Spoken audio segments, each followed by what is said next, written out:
Hi guys, JT here, and today I'm bringing you some information on 10 games in Fanatical's Triple Pack Holiday Edition of December 2023 to help you in picking your 3 games. By using the link provided in the description below, not only will you gain access to this bundle, but you also have the opportunity to support this channel. Your support would mean the world to me, and I genuinely appreciate it. Anyway, let's get into this. And number 1 we have Dreamscaper, an action RPG with roguelite elements. The game's premise revolves around the main character, Cassidy, who battles her inner demons through a series of dreams, each of their own unique challenges and enemies. The game's art style is visually striking with a vibrant and colorful palette that creates a distinct dreamlike atmosphere. You take on the role of Cassidy, exploring the various dreamscapes and battling enemies using a combination of melee and ranged attacks. Combat is smooth and responsive, with players able to execute a variety of combos and abilities. Difficulty ramps up as players progress through the different dreamscapes, with each new level presenting new challenges and enemies to overcome. One of the game's most unique features is its daytime sequences, where players can interact with different characters in Cassidy's waking life. These sequences allow players to develop Cassidy's relationships and acquire new abilities and items that can aid them in their dream battles. Dreamscaper's roguelike elements come in the form of procedurally generated levels and permadeath. Each run through the game is unique with different layouts and enemy placement, making each playthrough feel fresh and unpredictable. However, the permadeath mechanic can be frustrating, as players must start from the beginning each time they die, losing all progress and items acquired in previous runs. The story is woven into the dreamscapes and is revealed through various interactions and cutscenes. While the story is not the game's primary focus, it adds depth and context to Cassidy's struggles and motivations. One of the game's minor drawbacks is limited enemy variety. While the enemies are well designed and challenging, players may start to feel repetition in later levels. The game's bosses, however, are a highlight, with unique mechanics and design to provide a satisfying challenge. Dreamscaper provides a decent amount of content, with each playthrough taking around 6 to 8 hours to complete. The game's replayability comes from its roguelike elements, with players able to try different builds and strategies with each new run. In conclusion, Dreamscaper is a visually striking and engaging action RPG with roguelike elements. While the permadeath mechanic can be frustrating at times, the game's procedural generation and unique features make each playthrough feel fresh and exciting. If you're a fan of action RPGs or roguelites, Dreamscaper is definitely worth checking out. And number 2 we have Shantae, Risky's Revenge, Director's Cut. A unique blend of platformer and Metroidvania elements, presenting a charming adventure with the iconic half-genie, Shantae. The game's history reflects its evolution, starting from the original Shantae's critical success but poor sales due to its Game Boy Color release amidst the popularity of Game Boy Advance. The story revolves around Shantae's quest to recover a stolen lamp, leading to encounters with risky boots and a town in disarray. While the narrative is bare bones, typical for platformers, the short length makes it acceptable. Gameplay-wise, Shantae's hybrid design features side-scrolling platformer sections with towns, collectibles, and Zelda-like dungeons. The multiple layers gimmick adds an interesting dimension, although it feels underutilized.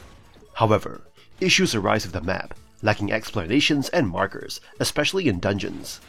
The fast travel, or warp points, is a welcome improvement from the original, offering more flexibility. Graphically, the DS-era graphics hold up well, with noticeable improvements. The game provides around 5 hours of gameplay, with multiple endings, collectibles, and a magic mode.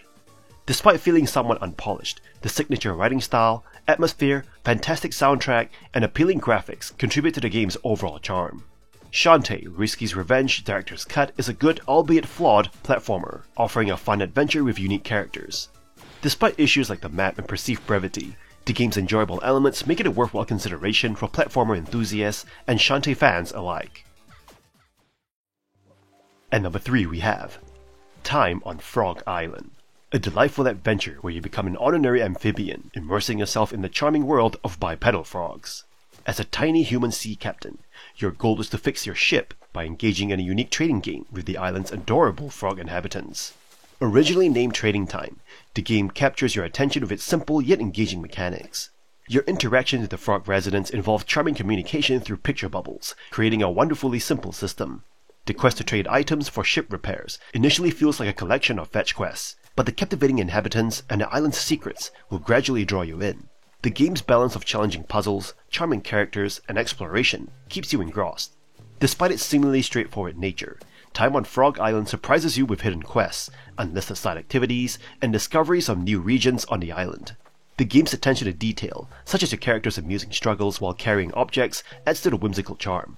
Rainy days and water elements introduce additional layers to the gameplay, encouraging experimentation with various items. Time on Frog Island isn't a rushed experience. It invites you to immerse yourself in its peaceful atmosphere, uncover secrets, and enjoy creative activities. The art, charm, and exploration make you wish for even more interactions with the lovable frog community. Spending time on Frog Island is a truly time well spent, offering an enchanting adventure that leaves you with a sense of joy. And number 4 we have Turnip Boy Commits Tax Evasion. A delightful 2D action-adventure game that stands out as one of the funniest gaming experiences. It combines humor, colorful visuals, and quirky characters to create a comedic masterpiece. In the game, you play as Turnip Boy, a sentient turnip who has committed tax evasion, owing taxes to Mayor Onion, an onion who also serves as the mayor. What follows is a hilarious and unexpected journey filled with bizarre characters, witty writing, and amusing missions. The game's humor is refreshingly self-aware and has an unmistakable online vibe, making it a standout in the comedy genre. Turnip Boy doesn't explicitly label itself as a comedy game, yet it delivers some of the most genuine laughs in gaming. The charmingly rendered fruit and vegetable citizens, along with the absurdity of the quests, create a unique comedic atmosphere. Whether you're helping a streamer get a sub, or tearing up every piece of paper handed to Turnip Boy, the humor is cleverly woven into the gameplay.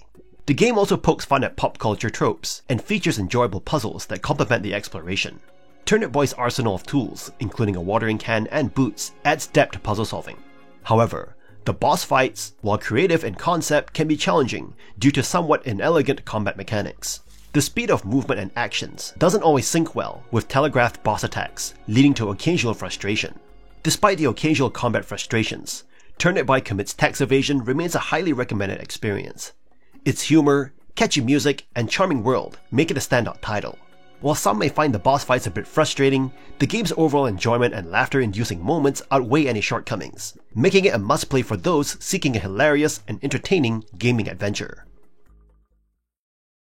And number 5 we have Breath Edge, a survival simulation game set in space, offering a unique blend of immersive exploration and humor. In the game, you assume the role of The Man, a regular bloke tasked with transporting his grandfather's remains to a space funeral. However, after a crash, you find yourself stranded amidst wreckage, guided by a witty AI embedded in your suit. Despite lacking technical knowledge and suffering from a concussion, you scavenge for junk and debris to craft essential items for survival.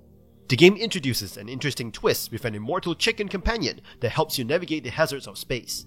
Gathering resources such as battle scraps, ice chunks, and goo allows you to create tools, food, and water. The zero-gravity environment adds an extra challenge as objects can easily float away. Breath Edge's humor is a prominent feature, with the AI providing fast-talking guidance and fourth-wall breaking jokes. This humor, combined with the game's technological innovations and whimsical creations like using a repurposed condom as an air balloon, adds charm to the experience. The vastness of space in Breath Edge is visually captivating, inviting players to explore its cinematic locales. However, managing oxygen becomes crucial as it depletes in open space, adding a sense of urgency. Bases serve as checkpoints and offer crafting options, although transferring items between them can be tedious. Despite its strength in exploration and humor, Breath Edge does have some drawbacks. The early game can feel slow due to limited resources, and item management and backtracking can become tiresome. Furthermore, progression can be halted unexpectedly due to specific prerequisites, disrupting the immersion. Overall, Breath Edge stands out as a unique survival simulation game, offering engaging gameplay, stunning visuals, and a distinctive personality. Its combination of immersive exploration, humor, and challenging survival mechanics makes for an enjoyable experience as players uncover the game's eccentric story. And number 6 we have Nine Witches: Family Disruption, a point-and-click adventure game set in World War II, where you take on the role of Alexei Krakowitz, a professor of occult science, and his assistant Akiro Kagasawa. Tasked with investigating the paranormal occurrences in the Norwegian town of Sunday, your mission is to unravel the Nazis' plot involving supernatural entities that could change the course of the war. While the game adheres to the conventions of the point-and-click genre, it offers a unique twist by allowing you to control 2 characters simultaneously, each with their own abilities. The gameplay mainly revolves around puzzle solving and exploration, with both characters needing to work together to make progress. Alexei can project his consciousness into the spectral realm, which is used to solve puzzles and interact with deceased characters, whereas Akira handles the standard interactions with objects and NPCs. Nine Witches incorporates occasional shooting segments, where you must eliminate enemies, adding a layer of action to the game. However, these sections, although challenging, lack depth, and mainly involve running and shooting. The puzzles in the game are well designed and engaging, although not particularly difficult. The game's humor is a mixed bag, with moments of genuine comedy and some jokes that fall flat. Visually, Nine Witches adopts a pixelated style, reminiscent of older adventure games. In terms of length, the game offers around 4 to 6 hours of gameplay with little replay value, due to its linear nature. Nine Witches Family Disruption is a solid point-and-click adventure that will appeal to fans of the genre. While it doesn't reinvent the wheel, its engaging puzzles, unique spectral mechanics, and interesting story make it worth considering for those who enjoy these types of games. And number 7 we have Morbid, The Seven Acolytes, a game where you find yourself in the grim world of Mornia, combating mutated beasts and demonic acolytes to halt the spread of corruption. As the last Shriver, a warrior trained to battle evil, the game draws inspiration from the Souls-like genre, resembling elements from Software's titles and Ska Studios' Salt and Sanctuary. The isometric perspective and body horror imagery contribute to its unique identity, creating a distinctive experience reminiscent of Bloodborne. Visually, Morbid excels with its pixel art aesthetic, even though its grotesque and unsettling designs contribute to a distinct rather than lovely atmosphere. The combat, reminiscent of stamina-based mechanics common in the Souls-like genre, can be challenging, especially with heavy, slow weapons. Combat, however, feels satisfying, with impactful blows and a focus on stamina management. The game takes an unconventional approach to character progression, relying on XP to acquire blessings, rather than traditional leveling. Despite offering build diversity through these blessings, the limited arsenal and absence of magical options or armor might leave you wanting more.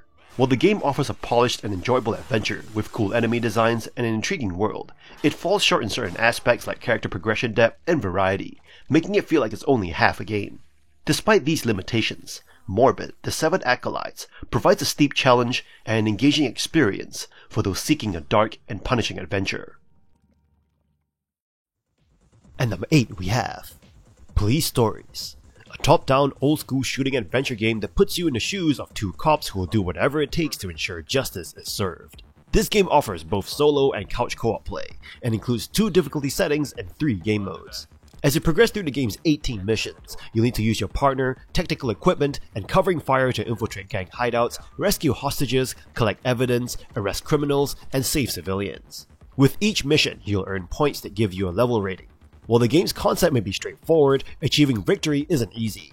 You'll need to work with your partner to open doors, issue warning shots, and risk being shot at, all while using your 16 unlockable items to gain an advantage.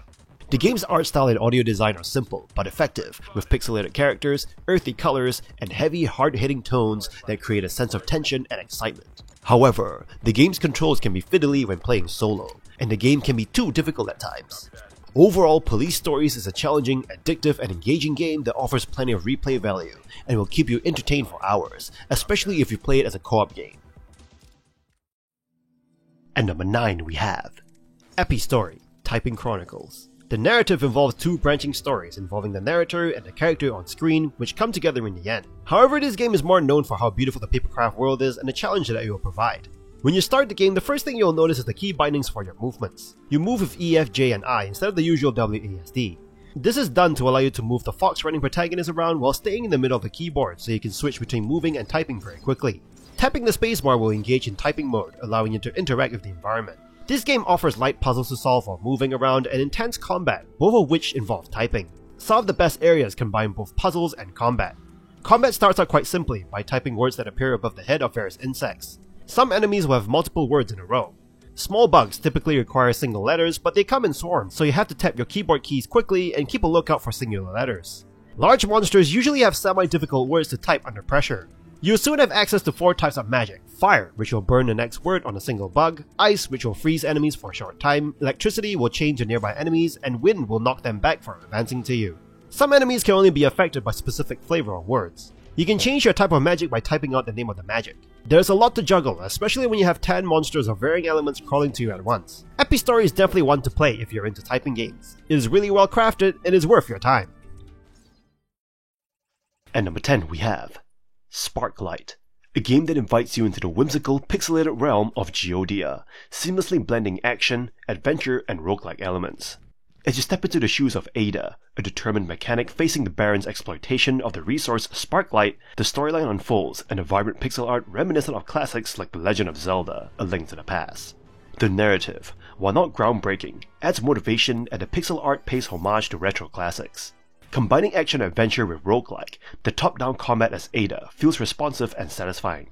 Graphics stand out with visually distinct biomes, showcasing creativity in design, and Dale North's soundtrack enhances the immersive experience. Diverse gadgets, guns, and gear offer a rich arsenal to tackle challenges.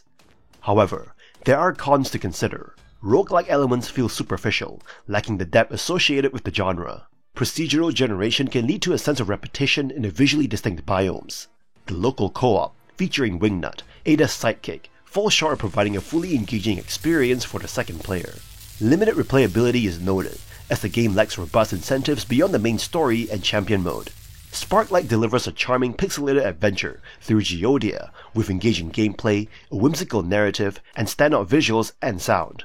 While the game excels in several aspects, including combat responsiveness and artistic design, its limited roguelike impact and somewhat repetitive nature may affect long-term appeal. Nevertheless, for fans of action-adventure games with pixelated aesthetic, Sparklight offers an enjoyable journey into a fantastical world worth exploring. And that's all for this bundle. This bundle is pretty good, not amazing, but pretty good, especially for the asking price of $1 a game, even though a lot of these games are repeats from previous bundles. However, if you don't have games like Dreamscaper and Turnip Boy, those are some good games to get into. Other games like Epic Story, Police Stories, and Nine Witches are great to just kill some time with. In any case, kindly show your support by liking and subscribing to the channel, and I look forward to connecting with you in the upcoming video.